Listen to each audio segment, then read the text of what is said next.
Malam itu, gerimis tipis membasahi aspal jalur Pantura Alas Roban yang legendaris. Aris, seorang pengemudi ojek daring yang sedang butuh uang tambahan untuk biaya pengobatan ibunya, memutuskan untuk mengambil satu tarikan terakhir.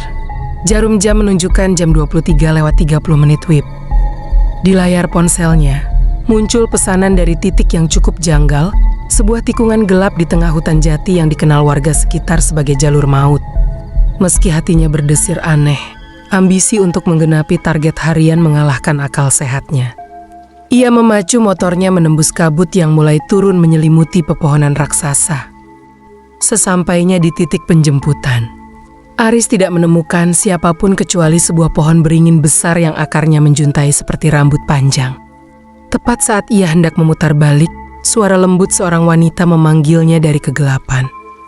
"Mas, mau kemana, tolong antar saya?" Aris kaget mendengar suara itu secara nggak langsung. Dia menoleh ke belakang dan melihat sesosok wanita yang berdiri dengan rambut terurai ke depan dengan dibarengi bau yang harum yang tak pernah Aris rasakan.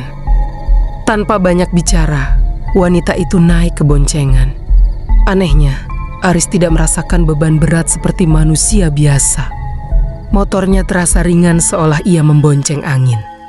Namun, suhu udara di sekitarnya mendadak turun drastis hingga napas Aris mengeluarkan uap. Selama perjalanan, wanita itu terus mengarahkan jalan menuju jalan setapak yang tidak pernah ada di peta digital. "Lurus saja, Mas, nanti ada gerbang besar," bisiknya. Aris merasa ada yang salah ketika ia menyadari bahwa pantulan di spion motornya tidak memperlihatkan siapapun di jok belakang. Tiba-tiba, kabut tersingkap dan Aris melihat sebuah desa yang sangat ramai. Arsitekturnya bergaya kuno, dengan lampu-lampu obor di setiap sudut. Namun, ada yang ganjil. Semua orang berjalan kaku dengan kepala menunduk dan tidak ada suara sedikit pun.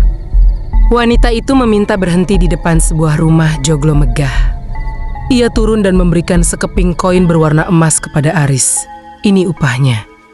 "Mas, jangan menoleh ke belakang sebelum sampai di jalan raya," pesan wanita itu dengan suara yang kini terdengar parau.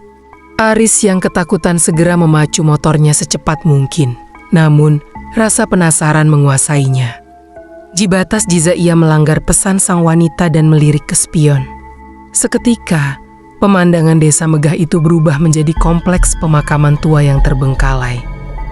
Wanita yang tadi diboncengnya berdiri di atas nisan, melambai dengan tangan yang kini hanya berupa tulang belulang. Motor Aris tiba mati total. Di tengah kesunyian, terdengar suara tawa melengking yang menggema di seantero hutan Alas Roban, membuat bulu kuduknya berdiri kaku. Aris mencoba menyalakan motornya berkali namun gagal. Ia merasa ribuan mata mengawasinya dari balik pohon. Saat itulah, ia teringat pesan almarhum ayahnya untuk selalu membawa doa dalam setiap langkah. Ia mulai melantunkan ayat suci dengan suara bergetar. Hutan itu mendadak riuh dengan suara geraman marah.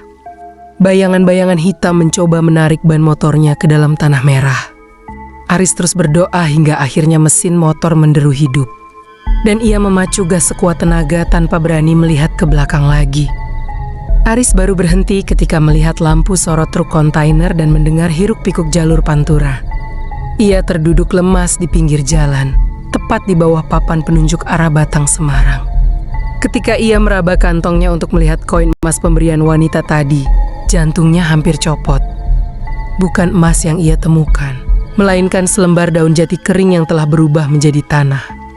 Ia menyadari bahwa ia baru saja keluar dari pasar setan atau pemukiman gaib yang sering menyesatkan pelancong di Alas Roban. Keesokan harinya, Aris jatuh sakit selama 1 minggu. Dari kejadian itu, ia belajar bahwa rezeki memang harus dikejar, namun keselamatan dan akal sehat jauh lebih utama.